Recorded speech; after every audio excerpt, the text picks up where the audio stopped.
Assalamualaikum warahmatullahi wabarakatuh. Perkenalkan, saya Nisa Nugrahini Pinasti. Izinkan saya memaparkan hasil penelitian saya yang berjudul Analisis Dukungan Perguruan Tinggi terhadap Pemenuhan Hak Pendidikan bagi Mahasiswa Disabilitas di Universitas Islam Indonesia yang selanjutnya disingkat menjadi UII. Pada penelitian ini latar belakang penelitian peneliti di mana kewajiban perguruan tinggi untuk menyelenggarakan pendidikan inklusif sudah diatur di dalam Permendikti nomor 46 tahun 2017 dan di Indonesia sendiri baru sebanyak 74 perguruan tinggi dari sebanyak 4.504 perguruan tinggi yang menyelenggarakan pendidikan inklusif. Imbas dari ketidaksiapan perguruan tinggi dalam menyelenggarakan pendidikan inklusif akan berpengaruh terhadap kualitas hidup penyandang disabilitas yang akan cenderung lebih rendah. Lalu juga harapan dan persepsi calon mahasiswa disabilitas untuk melanjutkan pendidikan ke jenjang pendidikan tinggi juga akan rendah. Pada penelitian ini, peneliti mengungkapkan bagaimana komitmen UII dan bagaimana hambatan serta dukungan dalam merealisasikan pemenuhan hak pendidikan bagi mahasiswa disabilitas melalui analisis SWOT. Pertanyaan dan tujuan penelitian ini ada dua. Yang pertama untuk menjelaskan dan menganalisis komitmen perguruan tinggi melalui ketersediaan kebijakan, fasilitas fisik, layanan akademik, dan lingkungan sosial di perguruan tinggi. Dan yang kedua, untuk mendeskripsikan hambatan perguruan tinggi dalam mendukung pemenuhan hak pendidikan bagi mahasiswa disabilitas.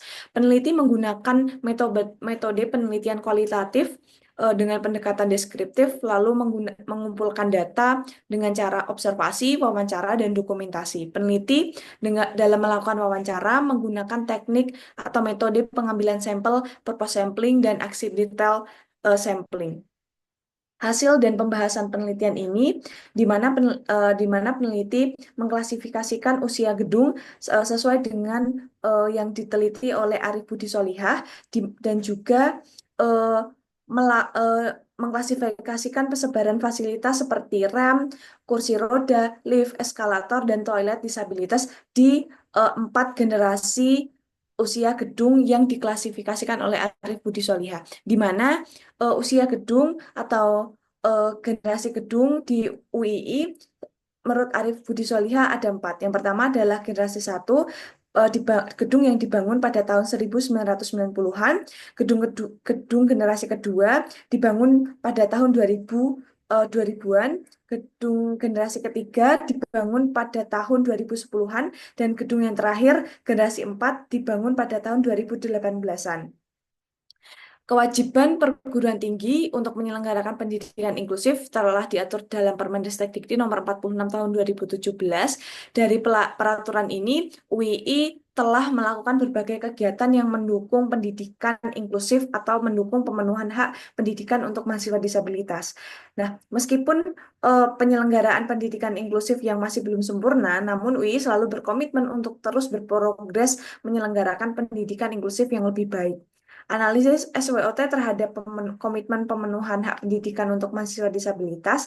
Yang pertama adalah ada kekuatan, di mana pada kekuatan itu yang pertama UII memiliki landasan yuridis, yang kedua ketersediaan fasilitas fisik yang aksesibel, yang ketiga prinsip layanan yang memudahkan, yang keempat inisiatif pembentukan ULD, yang kelima bantuan material untuk mahasiswa disabilitas, yang keenam inisiatif dosen untuk memberikan bantuan kepada mahasiswa disabilitas, dan yang terakhir adalah UII menerima calon mahasiswa disabilitas baru.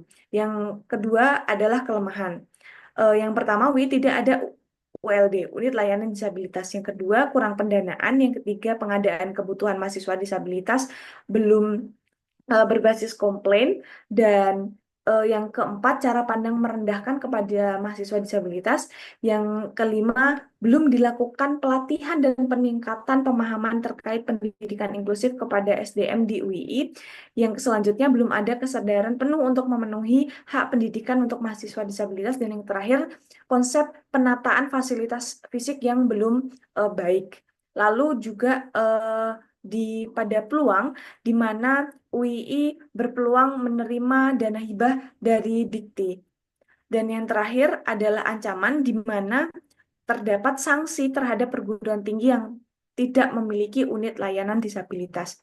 Dan yang terakhir adalah kesimpulan, di mana pada penelitian ini kesimpulannya UII telah menunjukkan komitmen untuk mendukung pemenuhan hak pendidikan terhadap mahasiswa disabilitas. Meskipun ada beberapa hal yang belum terpenuhi secara sempurna, namun UII menunjukkan usaha pemenuhan secara masif dalam memenuhi kebutuhan mahasiswa disabilitas. Yang kedua, hambatan dan dukungan terwujudnya pendidikan inklusif di UII mencakup kekuatan dan kelemahan yang dimiliki oleh UII. Dan yang terakhir, kesempatan dan tantangan terwujudnya pendidikan inklusif di UII mencakup peluang dan ancaman yang dimiliki oleh UII. Sekian dari presentasi saya ucapkan terima kasih dan saya meminta maaf apabila ada kesalahan kata. Saya akhiri. Wassalamualaikum warahmatullahi wabarakatuh.